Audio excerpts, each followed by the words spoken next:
The most common criticisms from these reviewers are the guided feel, the chatty companions, and the loss of that signature isolation. They wanted the old formula. But with Metroid Prime 4, Nintendo has chosen a different path. It's 2025. A massive new audience awaits on Nintendo's newest hardware. It's time to accept that the solitary Metroid you and I grew up with is giving way to a mainstream success. And I, for one, think it's about damn time we welcomed it. Hey guys, what is going on? I hope you're all having a great day today. Today we have a very interesting video to go over, where a Nintendo fanboy basically says the 81 score for Metroid Prime 4 is a good thing, and that us hardcore Metroid fans, we need to give up our franchise for casuals, man. The game needs to be more casual friendly, because if the game was like previous Metroid entries, the casual audience might not be able to handle it. That is actually his argument, and it is downright infuriating to listen to. The video that I'm going to be reacting to today is called "The 81 Score is No Accident. Nintendo chose casual gamers over Metroid purists." And as you can see by the like to dislike ratio on today's video, people are not taking this very well. I don't want to keep you guys any longer for the intro. Let's just go ahead and hear out today's video. Metroid fans, let's be brutally honest with ourselves. We've had a good run. For decades, this franchise was our secret handshake, our badge of honor. We wore the loneliness like a heavy suit of armor, that feeling of absolute isolation, of being the silent hunter against a hostile, ancient world. That was the core of Metroid, and those hours spent backtracking through the same 10 rooms just to find that one missile expansion, that wasn't frustrating. That was accomplishment. It was the vibe of the hardcore gamer, the elite. But right now, as I'm sitting here, the long-awaited sequel, Metroid Prime 4 Beyond, is about to release tomorrow. The review scores are pouring in, and the number that matters is sitting at an 81 on Metacritic, the lowest score of the entire Prime trilogy. But this isn't a surprise. This isn't a crisis. This is confirmation. That 81, that's the price of progress. Once again, this is the same cope that Switchforce used, where he's like, oh, well, the low review scores actually mean the game is better. The low review scores are actually a good thing. Like, no, dude, low review scores mean people didn't like the game as much as higher reviewed games. I'm sick and tired of seeing this cope. Saying you enjoy a game that got a low review score is one thing. I think that's completely fine. You don't have to dislike a game because it got a low review score. But saying the low review score is a good thing is honestly pathetic. Little editor's note, by the way, 81 isn't a bad score. When I say low review score, I'm obviously talking about relative to the other Metroid Prime games. The most common criticisms from these reviewers are the guided feel, the chatty companions, and the loss of that signature isolation. They wanted the old formula. But with Metroid Prime 4, Nintendo has chosen a different path. It's 2025. A massive new audience awaits on Nintendo's newest hardware. It's time to accept that the solitary Metroid you and I grew up with is giving way to a mainstream success. Is it really worth it for a game to become a mainstream success if it means you have to destroy an established franchise in the process, or at least destroy, the core identity of it? Maybe some things are just meant to stay niche. Maybe not every single game needs to sell 10 million copies. Maybe some games are fine sticking to their niche audience that loves those games for what they are. If in order to make Metroid sell 10 million copies you have to destroy everything that made it Metroid, is it even really a Metroid game anymore? Or is it a Breath of the Wild clone with a Metroid skin slapped on it? And I, for one, think it's about damn time we welcomed it. Why should Metroid fans welcome in people who want to change the core identity of Metroid to make it more casual, destroying what made it Metroid in the first place? This isn't just about art, it's about money. Well, no shit. Our favorite series, despite the 9s and 10s it constantly earns, is a niche franchise for Nintendo. Metroid Dread, the best-selling game in the entire history of the series, sold around 3 million units. Now, let's talk about Metroid Prime 4. Industry sources are throwing around a development budget of about $100 million after the full restart, to simply break even, to ensure Nintendo doesn't look at the balance sheet and decide to put the series back on the shelf for another decade. Metroid Prime 4 needs to sell an estimated 4.5 to 5 million copies. Here are some facts for you right here. The average sales for the original Metroid Prime games is about 2.1 million units.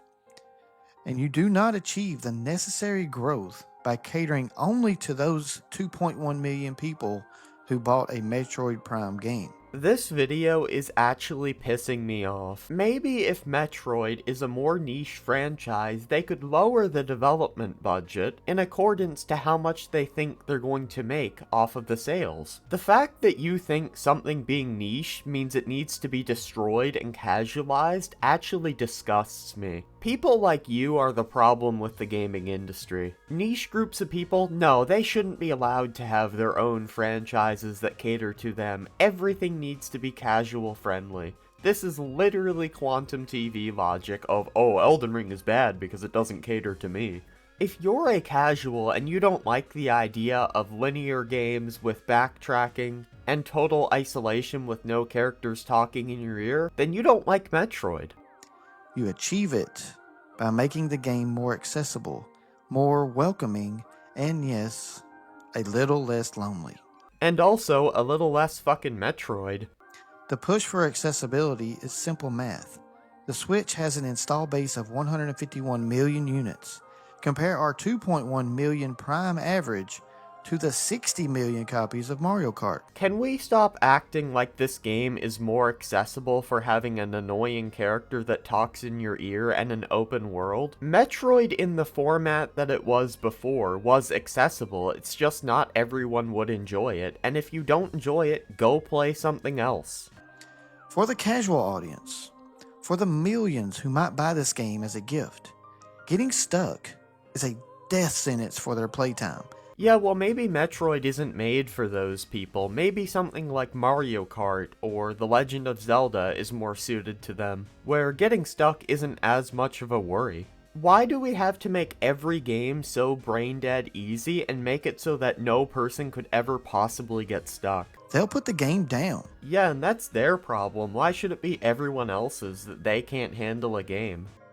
The companion characters are Nintendo's safety net against the solitude and complexity that defined the original games. And they completely destroy the isolation feeling for hardcore Metroid fans who grew up with this franchise. A core feeling of the old Metroid Prime games was this feeling of isolation, and these characters completely destroy that.